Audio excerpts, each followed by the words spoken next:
Through the blinding lights of the studio, I can make out the faces of the crew. To my left, Jenny, the show's energetic producer, is standing by the control panel, her hand hovering over the switch. To my right, Bill, our seasoned cameraman, is hunched behind his trusted rig, his focus glued to the lens. A cast of others, young interns, floor managers, and makeup artists mill about, the hum of their pre-show jitters barely audible over the crackle of my earpiece. Morning, folks, this is Chloe Brandt coming to you live in 3, 2, 1.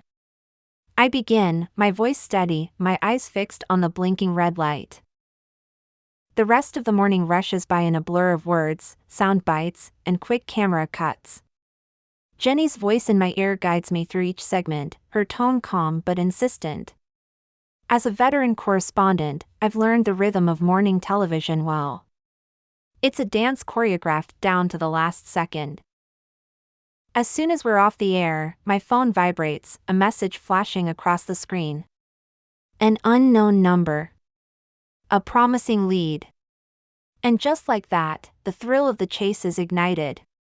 But the sting of recent missteps is a stark reminder of the dangers of overzealousness. This isn't just about chasing a good story, it's about preserving the sanctity of the truth, the very foundation of my craft. The message hints at an exclusive scoop, a groundbreaking tech innovation from a promising startup that could revolutionize the industry. It's an enticing lead, but I'm cautious. Too many of these breakthroughs are nothing more than well-packaged puff pieces, but sometimes, just sometimes, they can change the world.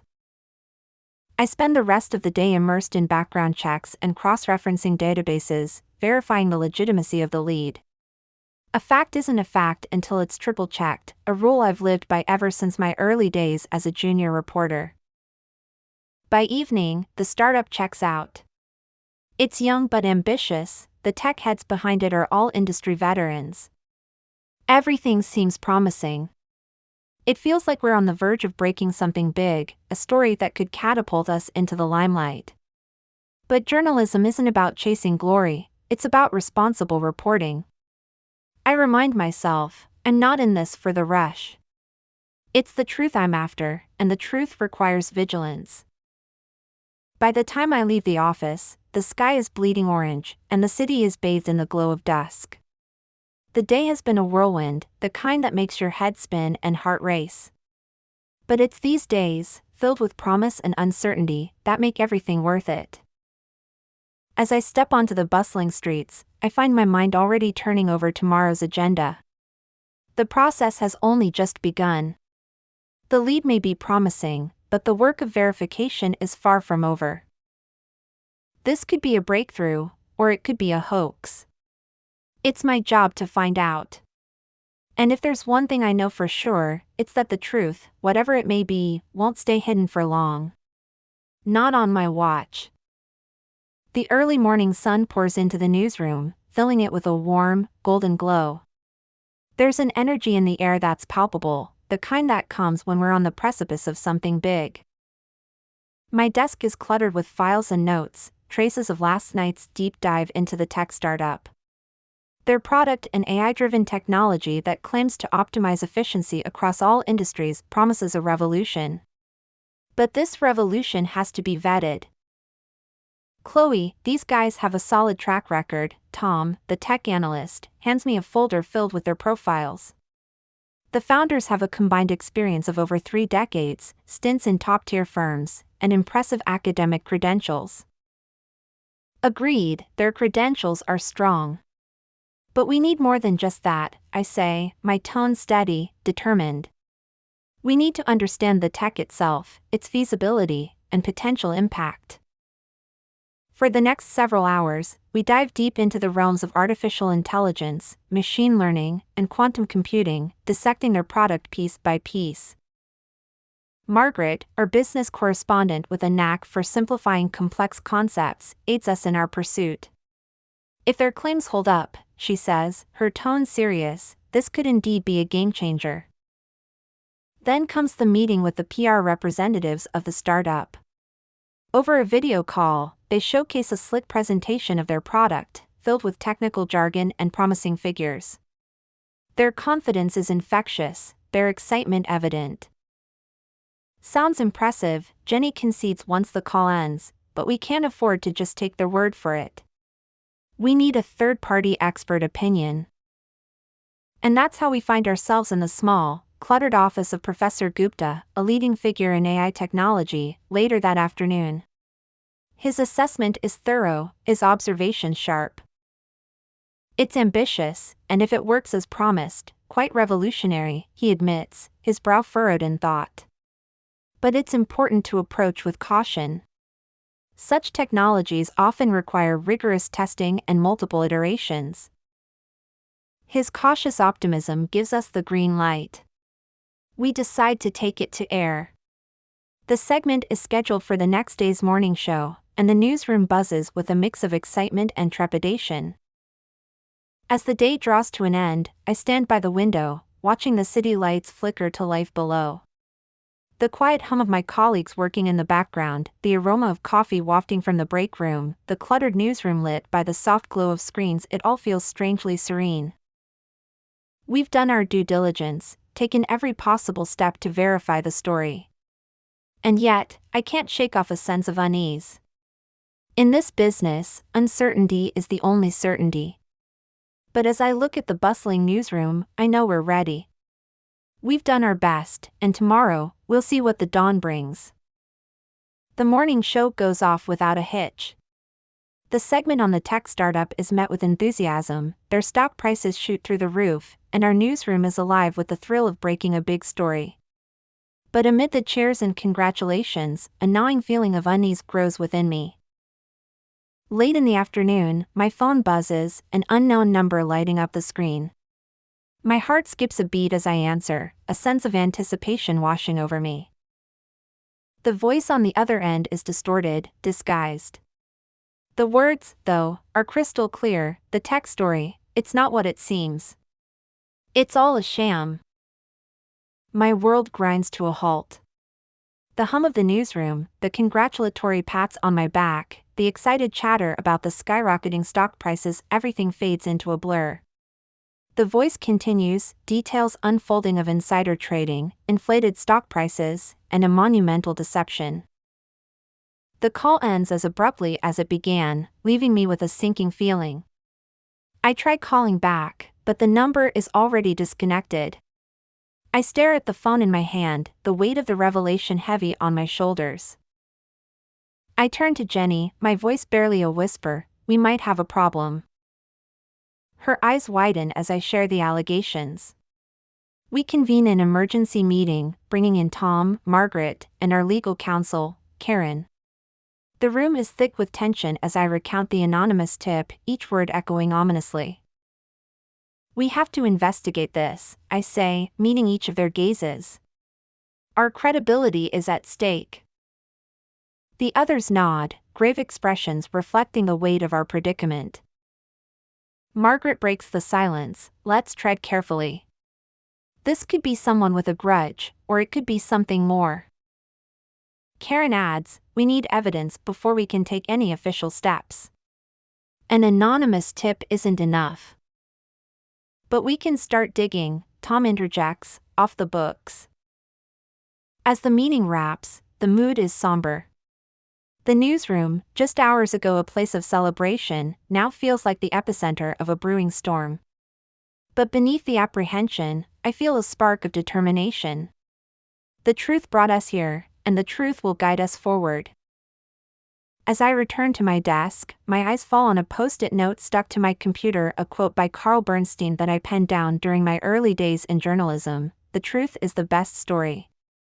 I take a deep breath, steeling myself for the journey ahead. One thing is clear, this is far from over. It's only just begun. The following days turn into a blur of late-night stakeouts, covert meetings, and exhaustive research. We tread a fine line between investigation and obsession, each lead scrutinized, every piece of evidence painstakingly examined.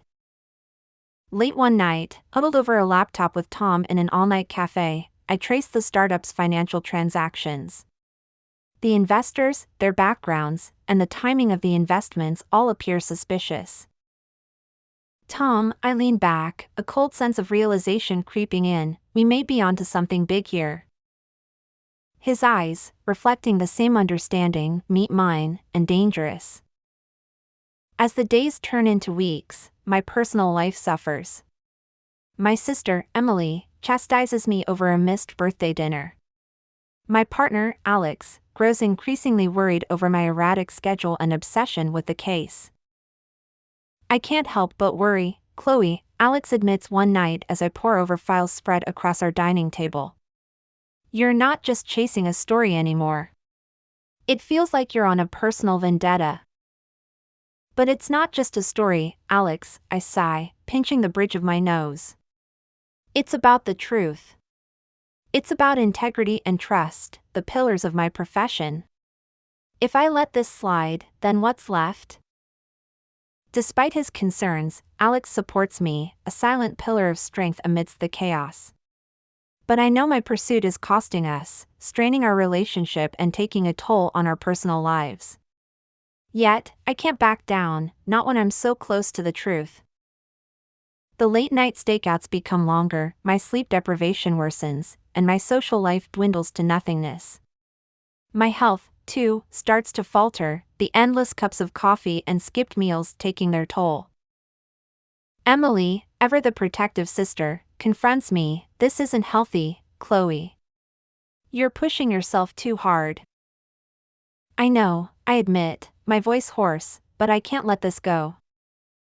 The sacrifices mount, the costs pile up, but the stakes are too high for me to back down now. In the heart of this chaos, I find an odd sense of clarity, a fierce determination that fuels my pursuit of the truth. I have ventured too far to turn back now. The toll of my journey is heavy, the sacrifice immense. But the truth waits for no one, and neither can I. After all, the truth is worth every sacrifice. In the wake of personal sacrifices, my pursuit of truth becomes a lifeline, a beacon of hope in the grim reality that has become my life. My instincts and journalistic training become my guiding forces, steering me through the murkiness of deceit. One day, after hours of chasing leads, a breakthrough comes. We manage to track down a disgruntled former employee of the PR firm, willing to spill the beans under the condition of anonymity. In a dimly lit, nondescript cafe, he hands me a hard drive. This has everything you need. All the projects they handled, including the tech startup. Use it wisely. Returning to the newsroom, we painstakingly sift through the contents of the drive, emails, invoices, internal memos, all painting a sordid picture of manipulation and deception. Chloe, Tom's voice breaks through my concentration. You need to see this. His screen displays a chain of emails detailing how the startup manipulated their tech demos and twisted facts to hype their product. Look at the recipients, Tom points. I squint at the screen, my breath hitching as I recognize a familiar name, Robert DeCosta, a high-profile investor known for his tech ventures. The pieces of the puzzle start falling into place. The inflated stocks, the deceit, the elaborate cover-up, and now a link to DeCosta. We'd uncovered a network of corporate deceit far-reaching than we'd initially anticipated. Every day brings new revelations, each darker than the last. We're deep into a rabbit hole of corporate corruption, our hands stained with the ink of conspiracy. One evening, after a long day of investigation, I find myself at home, alone. The apartment is quiet, save for the low hum of the city beyond my windows. Alex is working late, and the solitude offers me a moment of respite, a chance to reflect.